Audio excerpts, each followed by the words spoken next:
Hi YouTube and welcome back. The Crown event week 2 is out and we have 5 new MSPs. Same as first week, we have a 95 and 96 version of each MSP, highlighted by Jonathan Quick, Eric Chernak, Dennis Potvin, Taylor Heisey and Sam Bennett. If I look at the MSP choices for week 2, I am surprised to see that not a single pen actually receive an MSP. Like, where is Mario? Where is Crosby? There is no way they are not getting a card. But at the same time, some of these MSPs are actually very good. For example, 96 overall Taylor Heisey. Yes, she may not be the best player in the game, and I know a lot of people don't really like using smaller players, but she does have 99 speed, 97 acceleration, and also endurance, 99 balance and agility. The shooting is pretty much maxed out, and the hands are also pretty much 99. She does have a 99 face-off stats, so you can use her in the center position or on the wing. With elite edges, unstoppable force, puck on a string, and make it snappy, this 100% is a really fun card. If we look at her team of the year, she does only have 97 speed and 90 endurance, so obviously the MSP as always is much better, but because I own her team of the year card, I still will be using her. I still think that she's really great. She also does have 99 faceoffs on this card, the hands are pretty much maxed out, and the shooting is much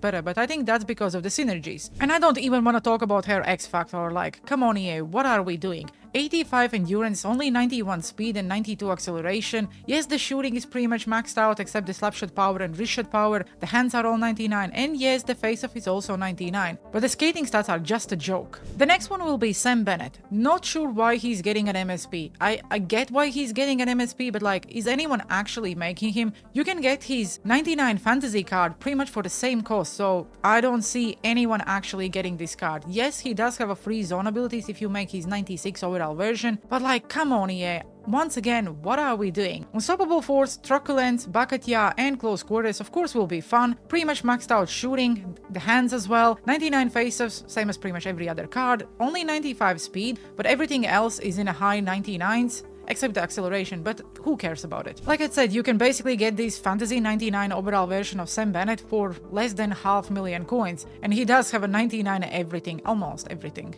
And like I said, it's pretty much 500,000 coins. You can actually get it a little bit cheaper as well, but my point is then having a 99 overall version of a card already out in the game and then give him an MSP just feels stupid. Okay, I may be wrong, let me know down in the comment sections below if you think then the 96 overall MSP is great and he deserves to receive one, but I just think then you could definitely choose a different player. The next one is left-handed defenseman Dennis Potvin. Considering we received so many left-handed defensemen and much better than Dennis Potvin, once again, if you're not really a fan of the player or a team, I don't see the reason why would you make him. He does have a shutdown, elite edges, tape to tape, and also seeing eye, 99 shooting and pretty much 99 hands as well. All the defensive stats are 99 as well, at least the ones which really matter. 96 speed and 99 acceleration with agility, 96 and 98 balance. You can see the stats, so the skating is okay, but is he better than, let's say, Lindstrom? I don't think so. The next one is Jonathan Quick. He's definitely not the biggest goalie, but I know a lot of people really would like to use him just because it's Jonathan Quick. He's a fun player and he achieves so many things in NHL. From the superstar ability standpoint, he does have a sponge, light work, post-to-post, and controtionist as a zone ability. I actually think this is the first time I pronounced it anywhere near as it should be, so I'm proud of myself. 99 speed, 80 aggression, so it means he probably will try to win a face-off, 96 rebound control as well, so as a Rangers fan, I would love to use Jonathan Quick, but I already got myself a goalie for the rest of the year, so I don't think I will be making any of these cards this week. And then the best card in my opinion from week 2, and the only one I really would suggest someone makes, is Eric Chernak, right-handed defenseman, just because he is huge. If you activate defensive defenseman, acceleration boost, and playmaking boost, you can boost his skating massively, so it's basically all maxed out almost except the speed, 96. The hands and shooting is also pretty much maxed out. The truculence, quick pick, thunderclap, and shutdown, really great superstar and zone ability combo. And of course defensive stats are also in the high 99s. Okay, 98, but it's almost 99, you know? So yes, he would probably be my only pick. And if I will decide at the end of the event to even make any of the MSPs from week 2, I think Eric Chernak will probably be my only pick. EA also of course dropped a lot of lower overall cards for, I don't know, teams or just for objectives or just to help you making an MSP. But actually you cannot use these to make an MSP because you need a 95. We do have Henrik Zetterberg, Martin St. Louis, Marian Hossa, and Drew Doughty. Those 4 players would probably be the only ones people could actually use in their team. teams. For example, Martin St. Louis. Again, I don't know if I'm pronouncing his surname right or wrong, I don't really care. He does have playmaking forward, power shooting boost and acceleration boost. With elite edges, make it snappy and unstoppable force, and that unstoppable force will 100% help him considering he's very small. The shooting, the hands are okay. At 94, I probably was expecting to see a little bit better. He does have a 99 acceleration and agility, 98 balance, endurance is 95. Once we hit I think the 94 overall cards, the endurance really don't matter in my opinion. Obviously if it's 85 you would notice, but pretty much every single card have around 95 endurance, so it's okay. Also 97 speed, which is really good, but unfortunately he would be a pure winger because he is a left-handed winger, so yeah, that's the only spot you can really use him. As far as you're not building a team,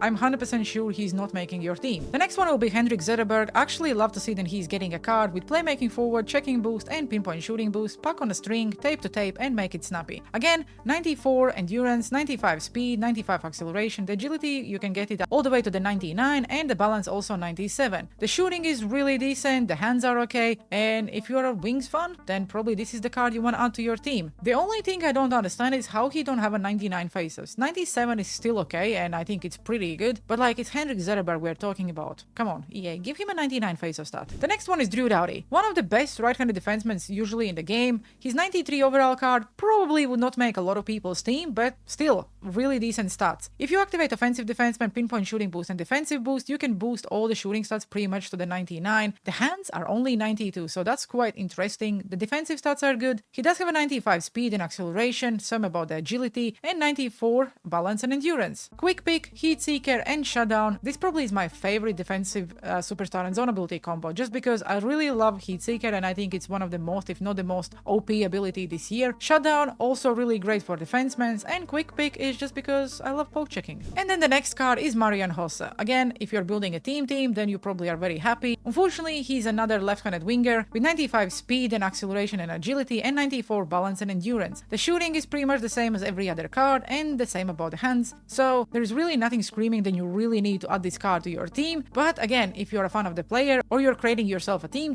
then you probably would add this guy to your team. Unstoppable force, yoink, and also snipe. Not sure why Hossa is getting yoink, but who cares? But anyway, those would probably be the only players from non-MSPs I would even suggest anyone adds to their team. And of course EA also dropped the Hut Crown award winner cards, Leon Draisaitl, Anze Kopitar, and Lane Hudson, 95 overalls. I was hoping to see Leon Draisaitl at 96, but I guess 95 will also do. Connor Hellebuyck, Nikita Kucherov, and Alex Ovechkin at 96. It's fun to see that Nikita Kucherov is getting another card back-to-back weeks, but I guess he deserves it. Also, Connor Hellebuyck probably will make a lot of people's teams. I mean, he's team of the season or team of the year because he's now getting an upgrade. Let's start with Connor Hellebuyck. Again, decent goalie, one of the biggest goalies in the game every single year. 97 speed with 69 aggression and 98 rebound control. Post to post, handle it, extra padding, and sponge as a zone ability. Again, I would not suggest you go and buy this card. I just probably would suggest if you pull him, then you definitely can use him. And because of that, Connor Hellebuyck team of the season or team of the year card also received an upgrade. Pretty much the same card. I actually like his superstar and zone abilities better on his team of the season, and also they are free, so if you're an owner of this card, you probably would prefer using this one over the event player. And this week's Nikita Kucherov is pretty much endgame card. Everything is 99. Actually shocked to see that, but I guess he deserves it. Pretty much every single stat is 99. Yes, acceleration is 98 and endurance is 95, but the shooting is 99, the hands are 99, and yes, this is an endgame card if you got one. Puck on a string, tape to tape, 1T, and make it snappy. I was using his 95 overall card last week when I pulled him in one of the packs, and he was great. I think he was very fast and I couldn't really control him, so I'm assuming that his 96 overall version will play the same. And when we look at his team of the season, it's pretty much all the same. Acceleration here is 99, so this one is I think much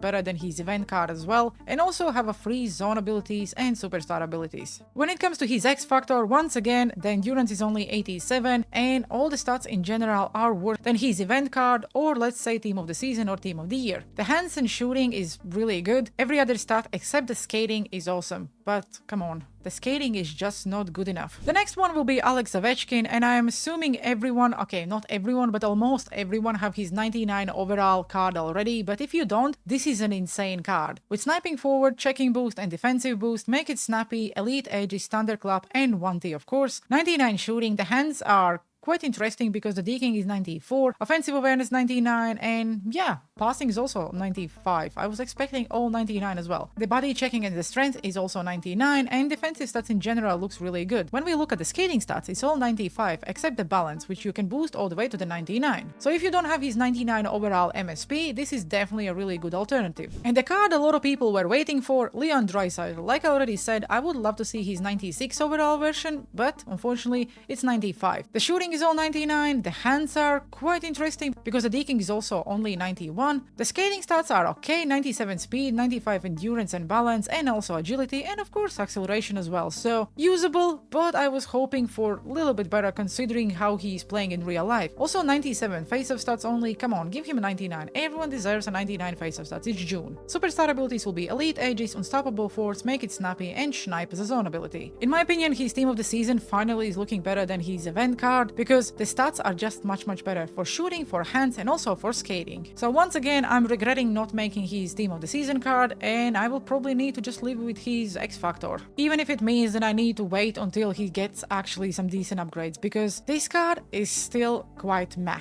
95 speed if you activate the speed boost synergy, because finally he's getting a third synergy as well. And yeah, 91 endurance, at least it's not 85 or 87. The hands are good and the shooting is okay. Only 94 face-off, so I probably would only use him on a wing, but I think I will not use him, or at least not add him to my team until he gets at least to the 97 overall. And then we have a 95 overall version of Lane Hudson, who does have a 99 overall next-gen MSP, and yeah, once again, not quite sure why they are giving us a cheaper version or just another version of the same player. On a paper, looks like a great card, obviously one of the smallest left-handed defensemen you can find in the game. 97 speed, 99 shooting pretty much, same about the hands, elite edges, in reverse, quick pick, and heat seeker as a zone ability, so 100% fun card. I also just noticed that when you look at the synergies, the first synergy is 3 points, but if you look at any other 95 overall awards player, the synergies are all 1. I don't know, is it a glitch or something, because not a single card actually have it. So I will assume that this is just a glitch, but if it's working, good for you. And we also received 3 Stanley Cup playoff final backup goalkeepers, Colvin Pickard, Matt Murray, and Dominik Hasek. In my opinion, just the team players. Again, all of them are pretty much small, so I don't think you will use anyone as far as you're not really building any of these teams. Same as week 1, we also have obviously hot moments. If you complete all the moments, you would get yourself 2 random 88s and 1 90 overall card. I may be the minority, but I don't understand why we have all-star moments. Even on pro, they are super difficult because we know that pro difficulty is not a pro difficulty. And yes, majority of the player base may say, oh my god, the moments are so easy, just go and complete it. It's June, the game should be fun, and there are still a lot of players playing who are not very good at this game, and having an all-star difficulty moment for a random 90 overall event player, I think it's too hard. And also you have to score 2 goals, so is it really necessary? The wildcard also this week is all about the collectibles, so if you complete every single tier and get to the tier 12, you get an 88 overall crown player, which you can then use for any sets, and also you can get a bunch of collectibles. And the good thing is that it's once again the first goal wins, so it will take you no longer than 2 hours to complete it all. And now let's look at the chores. You have to open 5 packs and you get a 90 overall B&D player, again to help you with objectives, 16 perfect one-timer shots and you get yourself 1 collectible, complete 35 games and you get yourself 4 collectibles, so again the more players you have in your lineup, the easier it will be. You have to get 115 hits, so that's not really difficult. Win 2 shutout games and you get 1 collectible. Win 9 faceoffs, so basically this one is where you need to use Senna. And last week they did give us a 90 overall B&D Senna, so that's at least something you can do. And then you get 25 assists, 4 collectibles, and you have to score 20 goals. This literally should only take you a few squad battle games, and once again if you complete everything, you get a 92 overall crowned player, and you can use him to make any of the MSPs or just save it for any future events. I do believe that the next event will be 96 overall MSPs, so if that's the case, I have a feeling that we will need 93 overall cards, not 92, so I probably would suggest you don't sit on your 92 overall tradable players if you're not planning to make any of the MSPs. So if we wrap up the week 2 from the crown event, like I said, there are some cards really fun, for example Chernak, also Taylor Heisey, but for people who love using Taylor Heisey's cards, probably already have her team of the year or any other card, and they would probably not even go and make her event card, even if she have 99 speed. Sam Bennett, don't think that's the right choice. Potwin, as far as you're not fan of the player or a team, I don't think you really would make it. Same about Quick, and then we basically have only one player left, which is Chernak, and the only one I would really suggest making. If I look at all the players from week 1 and week 2, I probably would say that Jack Eichel and Chernak are probably the only two picks. And the reason why I'm saying it is because we don't really have a lot of good right-handed wingers, and yes, if you let's say make Eichel's 96, you can get his speed up all the way to the 98, and in general he's a great card. And Chernak just because we have a lot of good left-handed defensemen, but not so many good right-handed defensemen, so yeah, he is huge, he's also fast, and I think he would be a fun card to use. Okay guys, that will do for today's video. Let me know down in the comment sections below, what do you think about the week 2? Are you making any of the MSPs, or you're thinking then week 1 was much better than week 2? As always guys, appreciate you watching. If you do enjoy the video, please make sure you like and subscribe, and also leave a comment down below because it helps massively with the YouTube algorithm. As always, thanks for watching, have a good one, and see you on the ice.